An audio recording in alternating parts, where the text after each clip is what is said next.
Greetings, this is a Crunchy Fit, and I'd like to welcome you to the Halloween special.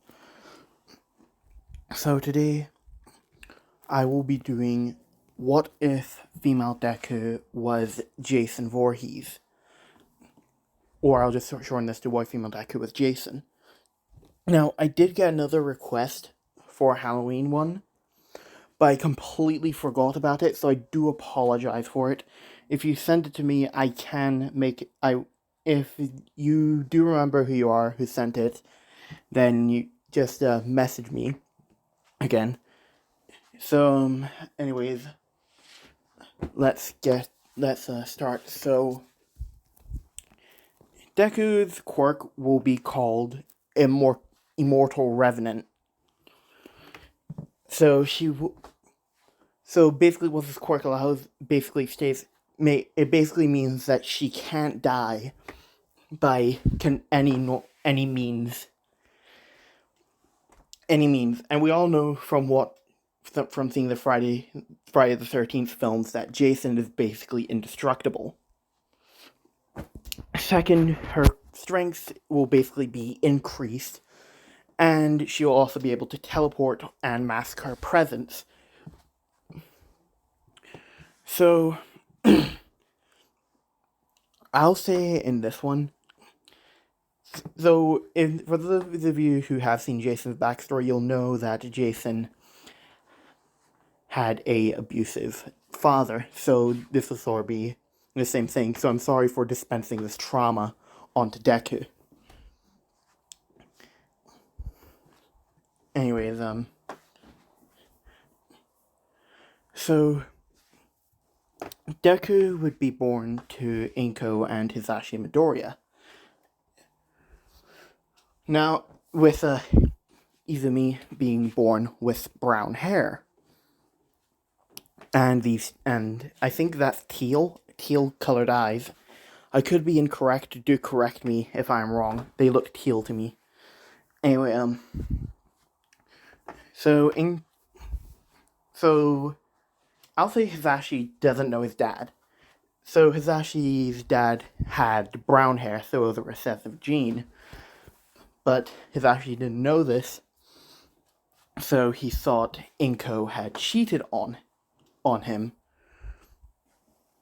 So basically, throughout the entirety of Deku's childhood, he'd basically deny that Deku was his kid, his daughter.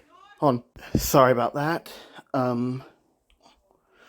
So eventually one day, Inko would basically run away from Hisashi and eventually get a job at, I'll say Crystal Lake would be in Japan.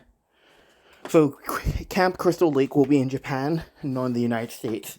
Now I know that's going to trigger some Friday the 13th fans, but I'm just trying to make it easier for the story. So anyway, continuing forward. So Izumi, due to Inko going there to work,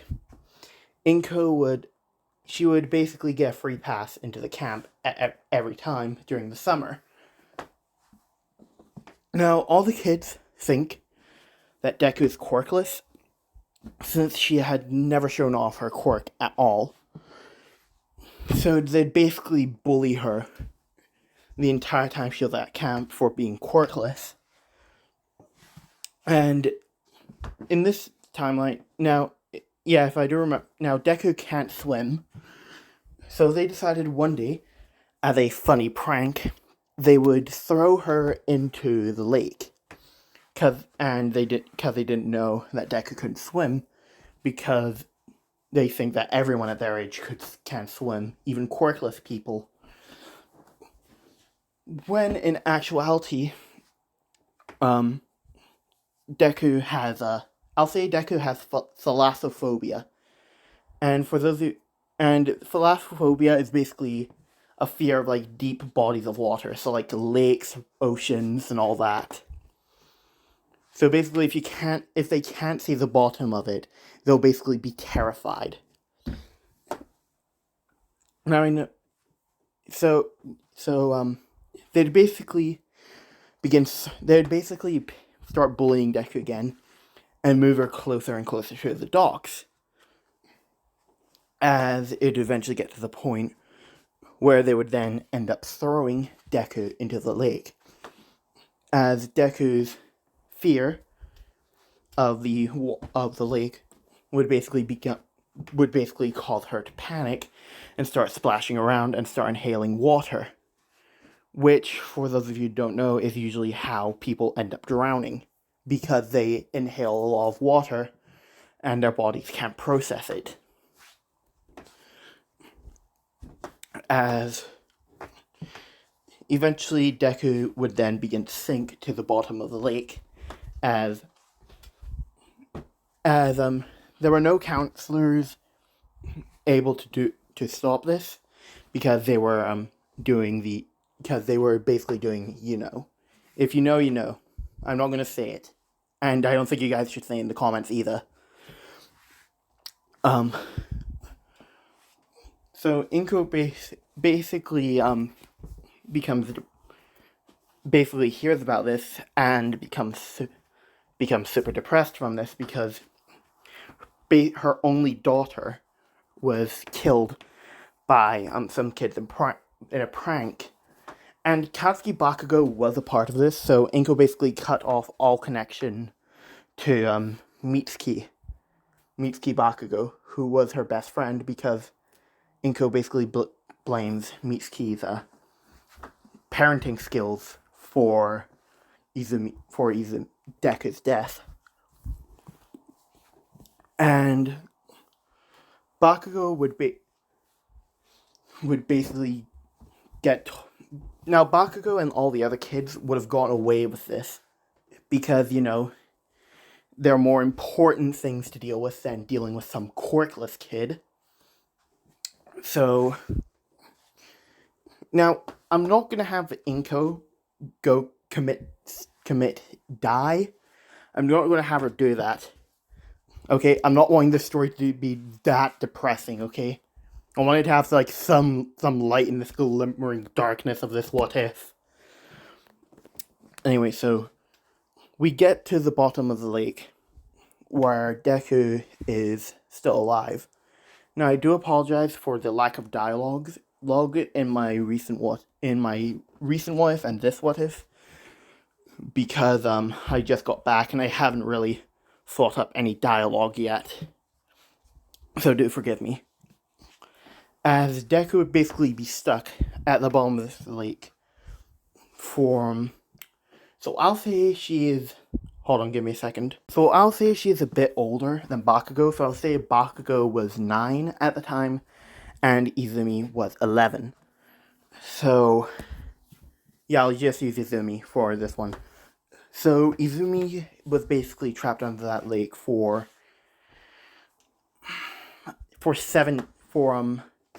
8 years, yeah, 8 years, hold on. So she'll be under that lake for 9 years, so she'll be 20 years old when she gets out, and Bakugo will be 18, because UA is a college in this. Because if I don't make it at college, YouTube just comes for my ass whenever UA isn't a college. So yeah.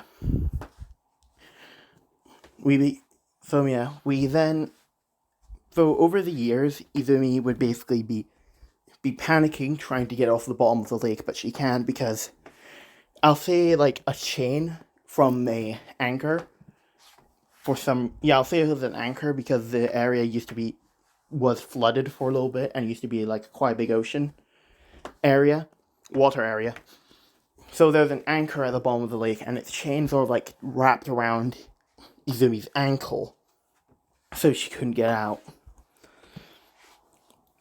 As 9 years would end up passing, as Izumi's basically 20 years old, and she'll stop aging at that point, so she'll look 20 forever.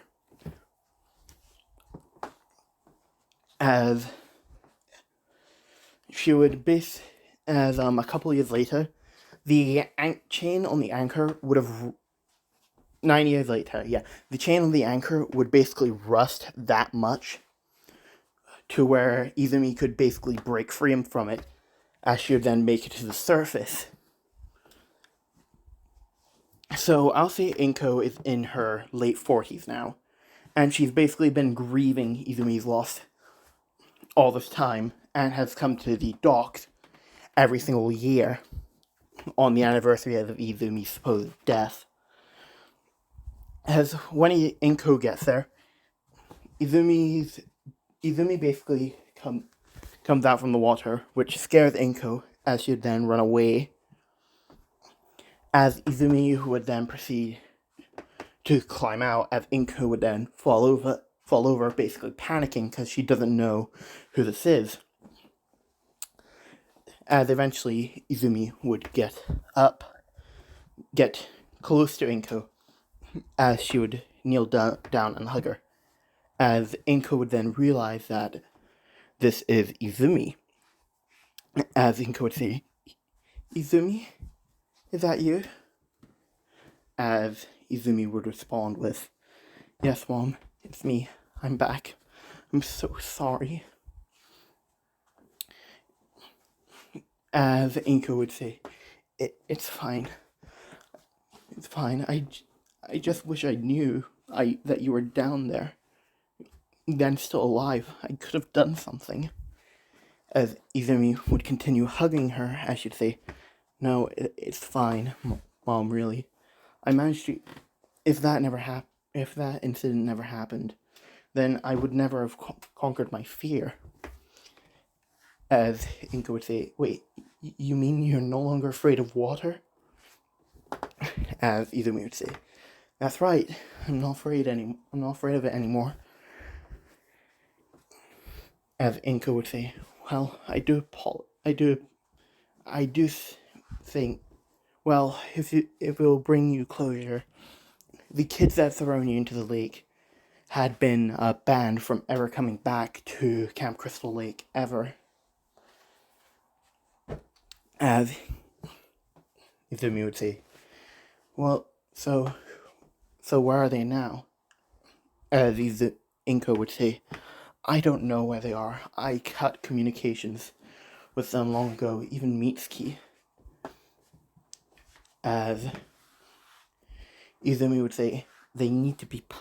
I don't think they'll be punished for this, but I still want to achieve my dream of becoming a hero." As Inko would say, "Well, you're in luck. UA is having a entrance exam in the coming 10 months. So I'm guessing you should probably start training to get into UA." As Izumi would say, "Yeah, you're right. I should start training. Do we have a area for that?" As Inko would say, "Yeah, we do. Yeah, I do. I set this up because I knew you wanted to be a hero so badly. So I'll take you to it." As Inko would take Izumi to the training grounds for her. As Inko would say, "Take all the time you need, dear. I'll be back at the cabin that I built here." As Izumi would say, Okay, Mom, I'll come back and help you if you need any help. Just ask. I'll be right here." As Inko would say, "Thank you so much, Izumi." As Izumi would then start her training, basically doing sort of like intense workout exercises. So I'll say she does like Saitama's training regimen, but she doesn't lose any of her hair. So she does 100 push-ups, 100 sit-ups, and 100 squats, and then a equivalent of the 10-kilometer run around the perimeter of her exercise area. So I'll say that the area around her training area is about 5 kilometers. So she goes around twice every single day for the 10 months. As there have been moments where Izumi's body did start to break down, but her immortality had kicked in to where it basically stopped that from happening. And to get any worse, as Izumi would then get to the last month of training when a villain ends up attacking the camp. As there were no pro heroes anywhere because the very low chance of a villain attacking there. As the villain had ended up getting a hold of Inko as a hostage, with Izumi basically. So at this point, she has the clothing you see she's wearing right here. Hold on, let me check if I have a photo. So this is the best I can get. She's basically wearing the outfit in here, as she would also grab an axe, as she would basically use her quirk's ability to mask her presence to sneak up on the villain. As this villain is laughing, saying, "Oh, this will be so easy. No police and no heroes. I can do whatever I want at this camp. First off, I'll kill you." As this villain is about to kill Inko, when suddenly Izumi is right behind the villain and is going to swing the axe she has, as the villain would notice this in the reflection. Now, she does have the hockey mask on, so the villain doesn't know what she looks like. As she would swing the axe, as it would sort of like get the villain, sort of like in the neck, as it doesn't go all the way through. It's sort of like stuck, as the villain would begin to start crawling away, start crawling away, as Izumi is basically following him, the villain, with her axe dragging behind her. As this villain is basically terrified, as the villain would do the one horror movie rule of not turning around. As Izumi's basically gone from there, as when the villain turns back around, Izumi's right there, as she would then land the axe right into the villain's head. As the villain would basically be dead from this. Now, in this world, heroes are allowed to kill villains if they prove to either A, have a hostage, or B, be too dangerous to be taken into custody. As this villain was basically killed, as Izumi would then basically rip her axe out from the villain, as she would run over to Inko, as she would ask her if she was alright. As Inko would say, "Yeah, I'm good. But what about you? Are you okay?" As Izumi would look down and notice that the villain sort of like had gotten a knife into her side, but she didn't really feel it go in. As Izumi would grab the knife and sort of like rip it out, as she'd say, yeah, Mom, I'm fine. Don't worry about me." As Inko would then go and get the medical kit, as her immortality basically doesn't allow her to die, and she does have regeneration, but it's like super slow. So they basically get the medical kit, as Inko would then start stitching up Izumi's wound. As Inko would then say, that was dangerous, Izumi, but I thank you for helping me. You have come such a long way from the little girl that I knew 9 years ago. As Izumi would say, "Thanks, Mom. But how long until the entrance exams come about?" As Inka would say, "The entrance exam, it will be in a month. As Izumi would then look up to Rinko and say, well then, I guess I better keep training then, as she'd then smile. And that is where I'm going to leave this part off. I do hope you guys enjoy it, and if you do wish to see more of this, do leave in the comments, and if you did enjoy this, do remember to subscribe. If you enjoyed this content, it is optional. I thank you for watching, and I see you all next time. Ta-ta!